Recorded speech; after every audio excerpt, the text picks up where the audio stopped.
भद्रक जिला बांसवाड़ा थाना अंतर्गत नुआगाँ पंचायत बीजीपुर गाँव में घटी एक अमानवीय घटना।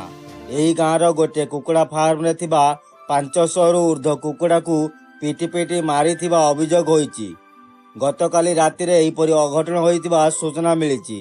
यही गाँवर रोहित महाकुड़ झील सस्मिता परिवार पोषण पर कुकुड़ा फार्म करिसेंती। प्राय 40 दिन तले 600 कुकुड़ा चिआँ चाष करथिले, जहाँ संप्रति 300 रु 400 ग्राम ओजन होइतिला। कौनसी दुर्बृत्त कुकुड़ा फार्म रे पशि बाड़ी और कटोरी रे हाणिथिबा आज सकाळे जना पड़िछि। 6 मास तले बापा मृत्यु पर परिवार चलाइबा पई अविवाहित अवस्था एपरी कुकुड़ा फार्म करथिले, जहाँ धूलिसात हो जाइछि। पुलिस तदंत करी विहित पदक्षेप नेबाकू थाना एतला होइछि। एही घटनार सस्मिता मामू जतेन्द्र परिड़ा थाना अधिकारी को भेटी तुरंत कार्यानुष्ठान ग्रहण करने को दाबी करिसेंती। सस्मिता महाकुड़ बीजीपुर नुआगाँ पंचायत। कौन है जो कुकुड़ा गुड़ा मरचंदी कौन कह से विषय? कुकुड़ा आम रखिलु 500 पीस रखिलु 20-22 दिन कुकुड़ा रही खाଇବା दवापाई काली राति 11टार आसलु। करेन्ट फरेन्ट सिस्टम सब अच्छे, लाइट अच्छे। सकाल से देखला बेलू चाबी भांगिकी पड़ी, कुकुड़ा भितर मरिकी पड़ी, किसी मरिकी पड़ते आ किसी कुकुड़ा नहांती। किए जड़े चाबी भांगिकी मारी।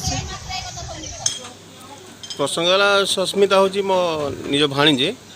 आउ 6 मास पूर्व मो भिणे भी डेथ हो जाते। सी पिला भद्रक रहे।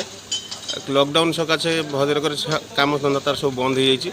से बर्तमान आसिकी गाँव में रही था। तो अभाव गरीब लोक पिला सी पाखे पैसा पतर नाला कि धार उधार करी सी आसिकी गोटे कुकुड़ा फार्मटे करा।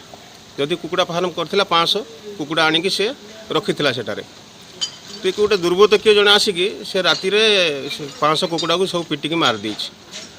सी धार उधार करी से पिलाटा चलुथिला एठी, किंतु वर्तमान बहुत असुविधार से सम्मुखीन होइछि। किंतु पुलिस को आमे एफआईआर जाइए लिखिकी देकी आसचु जे पुलिस की भी आम रिक्वेस्ट जे कि से जाइए तुरंत यहाँ को तदंत करंतु एवं दोषी को धरंतु आ तांको दंड भी दियंतु।